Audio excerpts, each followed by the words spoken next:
आज मैं आपको बताऊंगा मशीन लर्निंग का एक फंडामेंटल जिसे कहते हैं कन्फ्यूजन मैट्रिक्स। इमेजिन करें आपके पास डाटा है जिसके बीच में आपको chest pain, blood circulation, blocked arteries और वेट के बारे में डाटा दिया हुआ है। इस डाटा को यूज़ करके हम मशीन लर्निंग से पता लगाएंगे कि पेशेंट में हार्ट डिजीज़ होगी कि नहीं।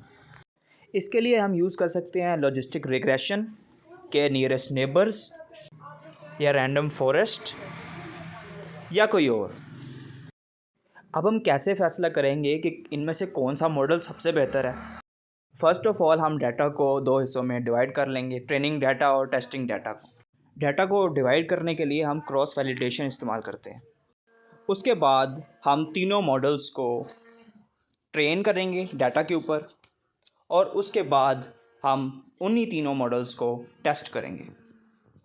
अब हम देखेंगे इन तीनों मॉडल्स की परफॉर्मेंस क्या थी। कन्फ्यूजन मैट्रिक्स एक ऐसा तरीका है जिसके ज़रिए आप इन तीनों मॉडल्स की परफॉर्मेंस को देख सकते हैं, एवेल्यूएट कर सकते हैं। कन्फ्यूजन मैट्रिक्स की जो रोज़ हैं वो प्रिडिक्टेड डाटा को शो करती हैं जो कि मॉडल ने प्रिडिक्ट किया है, और जो कन्फ्यूजन मैट्रिक्स की कॉलम्स हैं वो एक्चुअल डाटा को शो करती हैं जो रियल डाटा है। इस तरह हम प्रिडिक्टेड डाटा और एक्चुअल डाटा के बीच में कंपैरिजन कर सकते हैं। इस एग्जांपल के बीच में हमारे पास दो कंडीशंस हैं।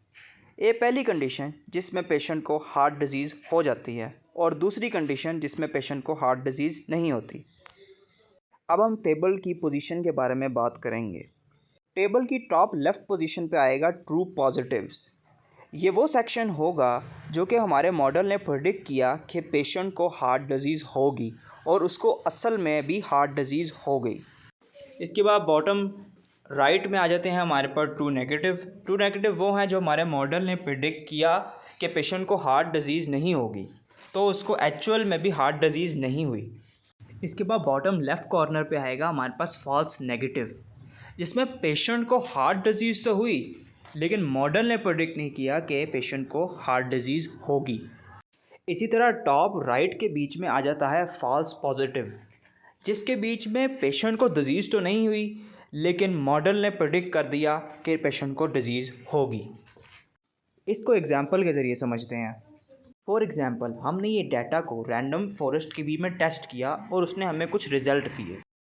जैसे कि 142 लोग ऐसे थे जिसको मॉडल ने प्रेडिक्ट किया कि उनको हार्ट डिजीज़ होगी और उनको असल में भी हार्ट डिजीज़ हो गई।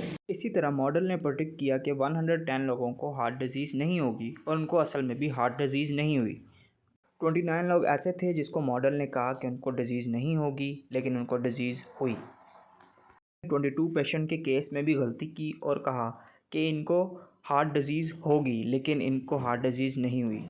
इस तरह कन्फ्यूजन मैट्रिक्स के डायगोनल में जो ग्रीन बॉक्सेस में वैल्यूज़ हैं वो मॉडल ने सही प्रेडिक्ट की हैं, और जो वैल्यूज़ डायगोनल में नहीं हैं, रेड बॉक्सेस, उसको मॉडल ने गलत प्रेडिक्ट किया है। अब हम इस मॉडल के कन्फ्यूजन मैट्रिक्स को दूसरे मॉडल के कन्फ्यूजन मैट्रिक्स के साथ कंपेयर करेंगे। जैसे कि हम देख सकते हैं रैंडम फॉरेस्ट पेशेंट की हार्ट डिजीज़ प्रेडिक्ट करने में के नियरेस्ट नेबर से बेहतर है, और पेशेंट्स को हार्ट डिजीज़ ना होने की प्रेडिक्शन भी रैंडम फॉरेस्ट ने बेहतर की है। तो अगर हमें इस डाटा के साथ किसी एक मॉडल को चूज़ करना हो तो हम रैंडम फॉरेस्ट को चूज़ करेंगे क्योंकि उसकी प्रेडिक्शन बेहतर है।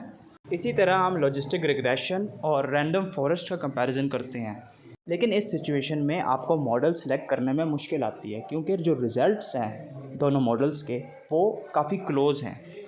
इसीलिए मशीन लर्निंग में कन्फ्यूजन मैट्रिक्स के अलावा और मेथड्स जैसे कि sensitivity, specificity, ROC, AUC use किए जाते हैं ताकि दो मॉडल्स के बीच में कंपैरिजन किया जा सके।